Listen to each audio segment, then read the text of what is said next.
Kia ora, and welcome to our first Manaaki Whenua LINKOnline Webinar for 2023.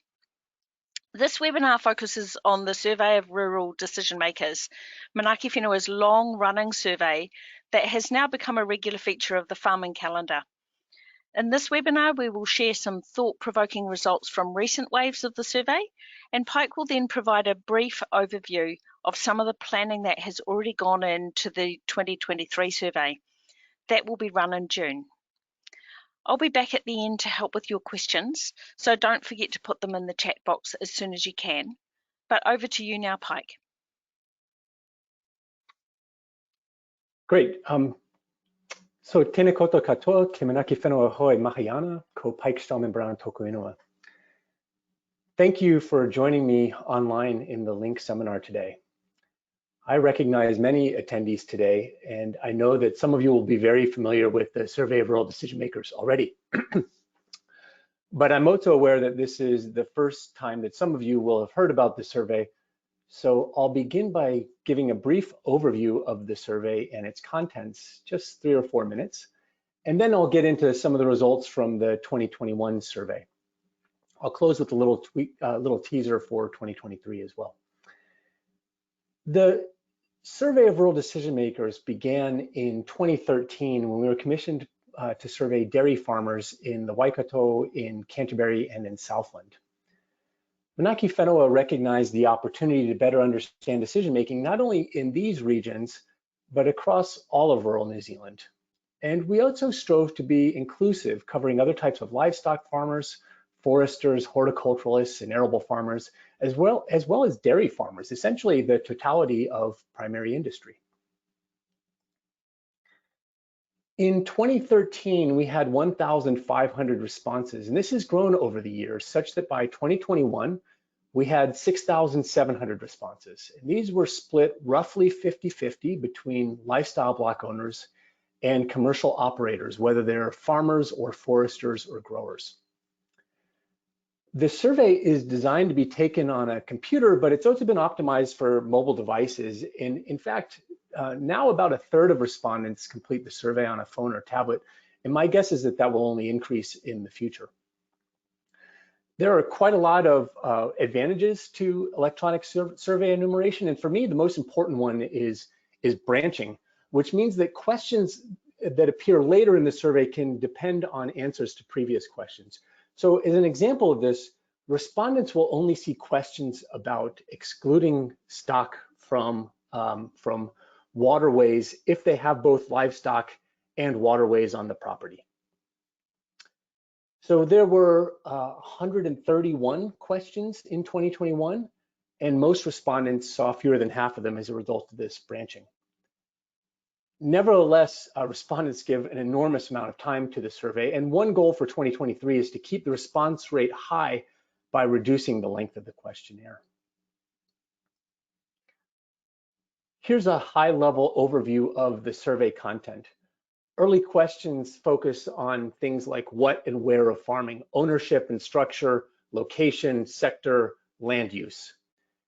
The questionnaire then focuses on the how of farming. Do you have a farm plan? How do you manage erosion and sediment? How do you deal with pugging? Do you have wetlands? And if so, how do you manage them, if at all? Other questions cover off future planning, greenhouse gas emissions, biosecurity, tree planting, pest management, things like that. And then we get into the why questions, things that underlie decision making, things like values such as risk preferences and time preferences, social norms. We ask about resilience. We ask about sources of advice and which sources you trust. We have questions about demographics, things like age and gender and ethnicity. We ask about experience and education in your field of study. We even ask about well-being. I don't have time to discuss all these topics today, not by a long shot, but I thought I would share a few key results from the 2021 survey with you. These cover farm plans, stock exclusion, and the results of management.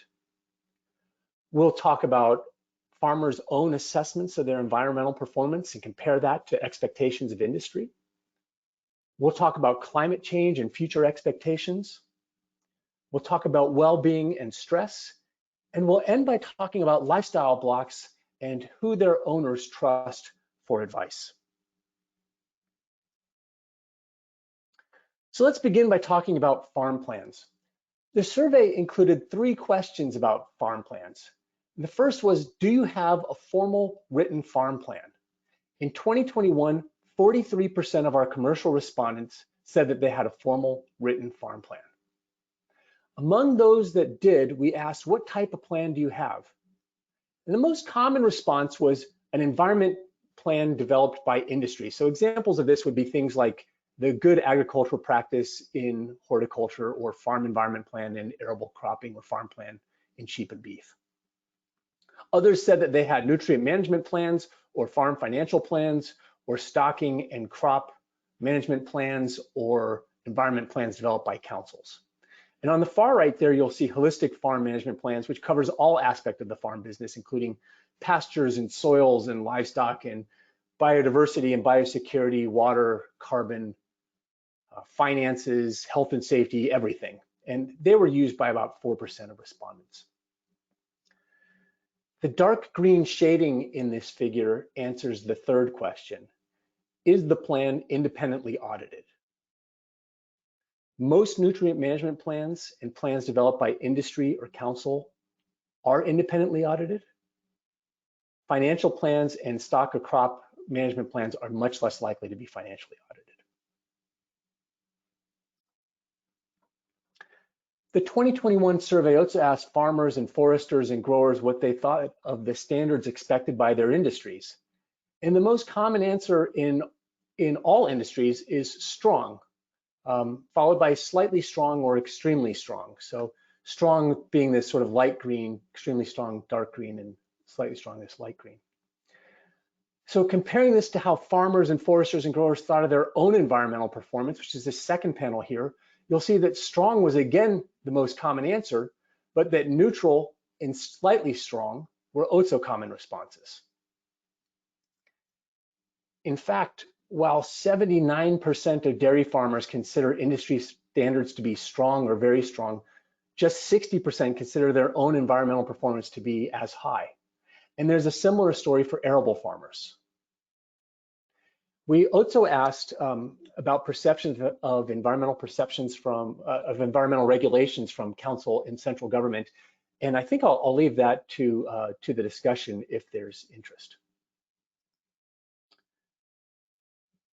This slide shows the extent of waterways that have been fenced by commercial dairy farmers in 3 regions as of winter 2021. And as you can see, fencing rates are high across the board.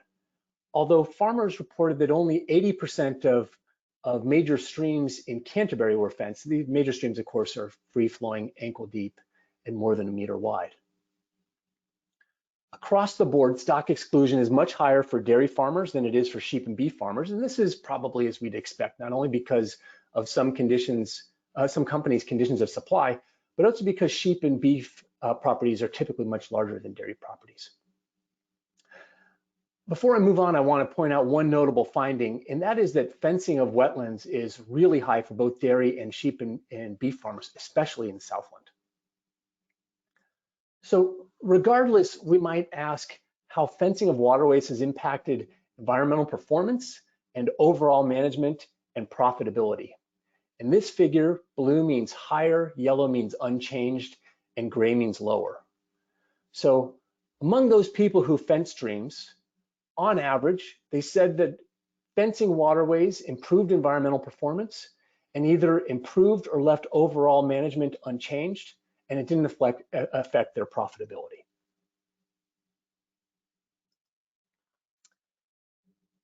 The next topic I wanted to touch on is climate change, and the survey asked respondents about their beliefs. This slide shows results just for commercial operators. And a small number of people respond unsure. So I'm going to park those. I'm going to take them out from the analysis from here. If we do take them out, then among everybody who responds, 12.5% think that climate change is not real. Now, some of you will probably be surprised by this number, but it turns out that New Zealand is not radically different from other countries. So for example, I read about a survey conducted in the US in late 2021, and they found that 12% of respondents thought that climate change was not real. So very much in line with New Zealand farmers, foresters, and growers. Nevertheless, 87.5% of our respondents believe that climate change is real. And most of them think that it's already affecting New Zealand. A further group believes that climate change isn't affecting New Zealand yet, but will do so in the future. And finally, there's a group of people, a small group of people, who believe that climate change is real, but that it won't affect New Zealand at all.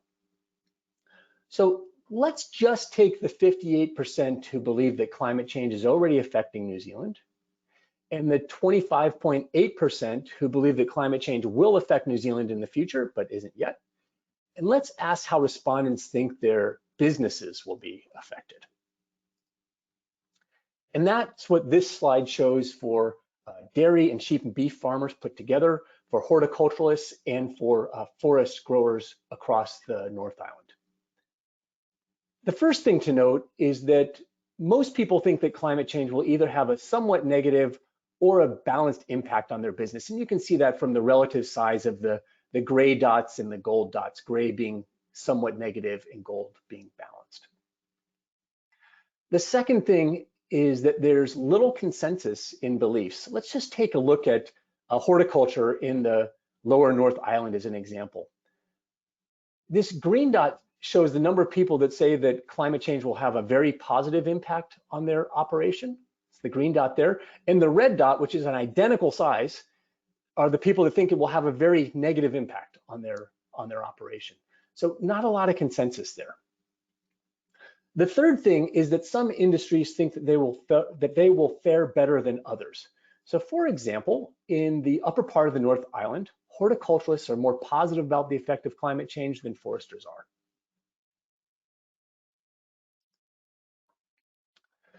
Switching now to the topic of well-being.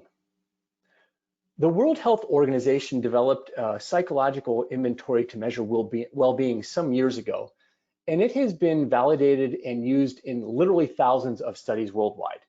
It consists of 5 simple questions that you can see on the screen about how often you've been feeling a certain way over the past 2 weeks. So over the past 2 weeks, how often have you felt cheerful and in good spirits? Have you felt calm and relaxed? Have you felt active and vigorous? Have you woken up feeling fresh and rested? And how often in the past 2 weeks was your daily life filled with things that interest you? Each question is scored on a scale of 0 to 5. And researchers sum those numbers to come up with an overall well-being score ranging from 0 to 25. This hypothetical respondent would have had a well-being score of 16. Now, a German study of victims of cyberstalking found that their average well-being score was 11.5. And I reckon that this gives a pretty good benchmark for a very low being score. On the other end of the spectrum, Danish men had an average of 17.7. And given that the Danes invented amusement parks and Lego, this probably isn't surprising. So most well-being studies find average scores somewhere between 15 and 17. So for example, a study of 13,000 heterosexual Europeans found that the average score was 15.2, and a study of 2,000 Irish people who were interviewed in their homes found an average score of 17. Of course, similar studies have been undertaken in New Zealand. For example, a study of 9,000 secondary students gave an average score of 16.5 back in 2014. A study of 10,000 adults in mid-2020 gave a score of 16.3. And a study of 1,000 adults in late 2020 gave a score of 15.9. So where does New Zealand's rural sector fit? Well, lifestyle block owners had an average well-being score of 16.7. And in 2021, commercial operators had an average score of 15.7. So there we are, somewhere between heterosexual Europeans and Irish people at home, which seems like a pretty good place to be. That being said, the World Health Organization considers a score below 13 to indicate poor well-being. And remember, that's where the cyberstalking victims were. And it turns out that 25% of commercial farmers, foresters, and growers in New Zealand report scores below 13. And to me, that feels like a disconcerting numbers, even though I note that 25% of the general population of New Zealand also falls below this line.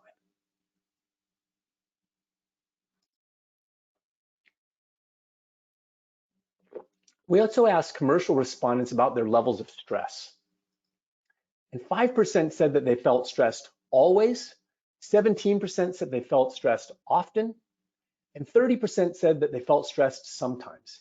Taken together, that's 52% of commercial operators who felt stressed at least sometimes. We asked this group about the causes of their stress, and regulatory pressure was the most common response by a wide margin, way ahead of time pressures, ahead of finances, ahead of suppliers or customers, staffing issues, and even family problems.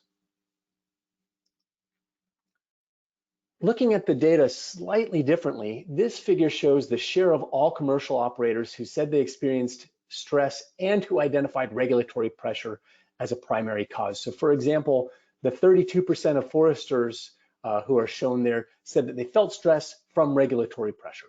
So it's 32% of all foresters said that they felt stress from regulatory pressures. Stress deriving from regulatory pressure is especially common for all types of livestock farmers, but especially for dairy farmers, probably not surprising. Now for something a little bit different, I thought I would share some results pertaining to lifestyle blocks. In New Zealand, the average lifestyle block is 4.1 hectares in size, although 8% are less than 1 hectare and 7% are larger than 20 hectares. And one self-described lifestyle block owner reported that she had 371 hectares on her lifestyle block. It probably doesn't fit my definition of lifestyle block, but she was adamant that this was a lifestyle block. About 1/4 of lifestyle block owners have native bush, and about 1/8 have wetlands. 4 out of 5 lifestyle block owners keep livestock, with cows being especially common. Sheep and poultry are not far behind, and 8% of lifestyle block owners have bees. 17% of lifestyle block owners report that they graze other people's livestock on their line. And a lot of lifestyle block owners have other other activities, such as producing hay or exotic forestry or growing fruits and vegetables. 1% are even involved in on-farm tourism. We also asked lifestyle block owners who they sought for advice on issues related to their lifestyle blocks, and then we asked them to identify the most trusted sources. Peers and veterinarians are at the top of this list. Scientists are somewhere in the middle of the pack, beating out both social media and TV. Local councils are number 8, industry is number 12, government ministries number 13, and most lifestyle block owners don't have a lot of time for consultants. We have a little more time, so I wanted to share something that we asked in 2019 to add these results to the 2021 results that I've been sharing with you so far. The prompt to this question was, using 3 to 5 short phrases, please describe your aspirations for your land. And this was an open-ended question where people could write absolutely anything, and believe me, they did. About 3,000 people did, including around 1,800 commercial operators. And we read through every one of these responses, and here's a few examples of what the commercial operators said. Their aspirations for their land were best production using technologies and systems to ensure optimal growth rates involving beef and sheep. It's a business. It's expected to make a profit. We've been doing it for 66 years. We read comments like this, and we thought that they were really talking about something related to return on investment, and that's how we would classify comments like that. Other people said things like, our land is important because it's the means towards our way of life. We identify as farmers, nearly all of our needs, physical, financial, emotional, mental, spiritual, are met through farming our land. Someone else said, great being my own boss, so then been able to make my own decisions. We read comments like this and we think they're really getting at farming identity and lifestyle. And there are other types of questions that read more like this. to keep the land in good condition for future generations. We've been lucky to be the guardians of this land for the past 30 years, and we're passionate about it. I own healthy animals and I grow them in a non-stress manner as I can, minimal sprays and natural fertilizers, animals at a sensible stocking rate. I believe if you look after your land and don't stress your animals, then you don't have the cost of fixing what you broke in the first place. And these types of comments could probably be described as really reflecting environmental stewardship. So we decided to categorize all these comments by these themes and to put them into a Venn diagram. And here's what we found. In 2019, environmental stewardship was the main driver for aspirations for the land. In fact, 74% of all responses were categorized in this way.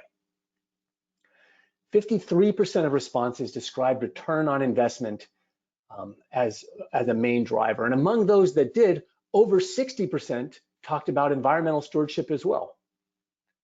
24% were categorized as farming identity and lifestyle. And this group right here in the middle, these 90 responses, this is 6%, and their responses covered all three areas. Now, I guess everyone will see these results a little bit differently, but for me, this reinforces the diversity of our primary sector. And so it should be a call for us to ensure that our policies, our models, and our engagement with farmers reflect and accommodate this diversity. So starting to wrap up now, I'd like to acknowledge the more than 40 organizations who've contributed their expertise to the design of the questionnaire over the years. As you can see, the survey has benefited from the contributions from colleagues at Crown Research Institutes, the National Science Challenges, industry groups, regional councils, domestic and international universities, farmer industry groups, and think tanks. I also acknowledge the dozens of farmers and foresters and growers and lifestyle block owners who have shared their ideas and contributed to questionnaire design. We're always getting good feedback from them. So that's a bit of a whirlwind tour of the survey of rural decision makers and some interesting results from 2019 and 2021. The 2023 survey will launch on the 1st of June. We will retain some of the questions from previous years, but we also anticipate having some focused questions on intensive winter grazing, on weed management strategies, on wetlands management, on climate adaptation, and on well-being. There may be room for other questions in other areas as well, so please get in touch if that's of interest to you. And finally, let me point out that the survey results going all the way back to 2013 are available from the Monaca-Whenua Land Care Research website, which is landcareresearch.co.nz/SRDM for Survey of Rural Decision Makers. And with that, I hope you found something of interest in my presentation, and I look forward to answering any questions you have. But before I do, let me just say that if your question requires a bit of a dive into the data, please ask them, but I'll park that question for now and come back to you offline.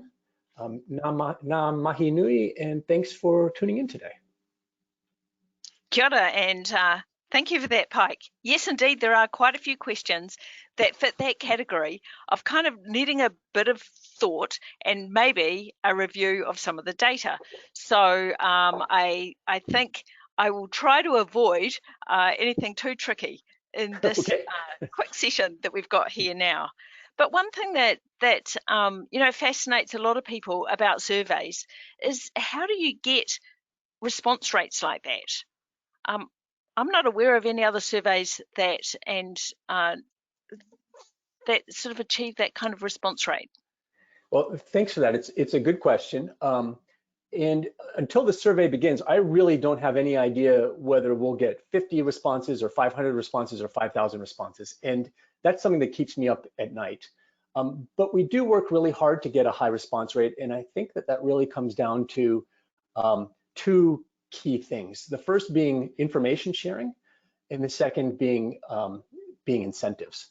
In terms of information sharing, I think it was back in 2013, we were in a focus group with some farmers, and one of them said to me that they got asked to do a survey nearly every month, and never once had they seen the results of the surveys they were asked to do. And we made a decision at that point to try to engage with the respondents by sharing the information with them, by sharing the data with them. So once the results are available on our website, we send an email out to all the respondents inviting them to take a look at the data online. And in most years, that's the single busiest day on our website. The farmers and foresters and growers seem to come in droves. So I think that that's been a really good way to acknowledge the time and expertise that people are contributing to this. We also use incentives. We've always had a charitable contribution for responses that we receive. People can choose what charity they want to support, and we've supported causes like the Westpac Rescue Copter and Retired Working Dogs and Farm Strong. And a few years ago, we also started offering prize draws for supermarket vouchers, and of course that helped to boost response rates as well. And do some of the same people come back every time? Do you? Oh yeah, that's something we work hard to make happen. And of course, some of our most exciting research comes from people who've done this survey over time, because that allows us to look at trends. And so I can give you an example of that. We were able to link respondents from 2019 to respondents from 2021, and we were able to see how their expectations around climate change changed. And in fact, we were able to see how anomalous weather, you can think of sort of what's going on in Auckland this week, changes people's perspectives. And I'm not talking about sort of an overall increase in belief among the general population. I'm talking about people who in 2019 didn't believe in climate change, experiencing these weather anomalies, and in 2021 they did believe in climate change, the same people. And interestingly, the converse is not true, that people who already believed in climate change continued to believe in climate change in 2021, no matter what the weather was. So yeah, trying to get the same people to respond to the survey multiple times is of real interest to us. Great, and there's lots of interest around the climate change work, obviously very pertinent to lots of people around the country at the moment. There is one question that's come in here on the climate change aspect. Did you have questions about how farmers and growers are adapting to the impacts of climate change? Yeah, like introducing new varieties and so on. Yeah, absolutely.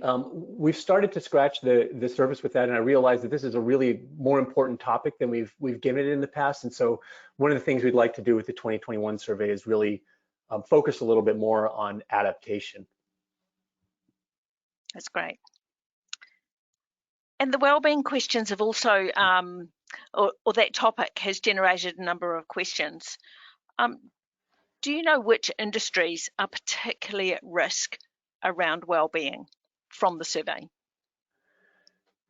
Yeah, so you remember that I mentioned that 25% of commercial farmers, foresters, and growers had well-being scores below 13, which the World Health Organization describes as at risk. For both dairy farmers and arable farmers, that was 32%. The last survey was conducted in winter 2021, and you might remember that there were some really awful floods happening in Canterbury at that time.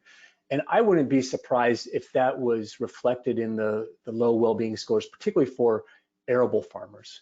For dairy farmers, we've already seen that regulatory pressures is a serious concern. And I'll also point out that one of the World Health Organization well-being questions is about waking up fresh and well rested. And I'm not sure how often I would wake up fresh and well rested if I kept a dairy farmer's hours. That's great. Look, there are lots of questions come in. Lots of them require some deeper thought, and so all of those people who have asked questions, thank you very much. We will come back to you directly with a collection of those responses, and they will also, along with the presentation and the recording, be posted to our website.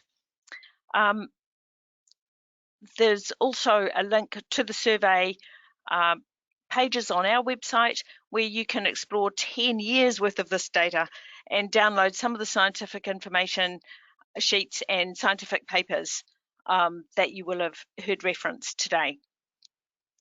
We've got more webinars coming up in the 2023 program, so watch your email for further invitations, and do let us know if there's something you'd particularly like to hear about this year. But with that, over and out from us. Thank you very much, Pike, and thanks to everybody for joining us. Bye for now.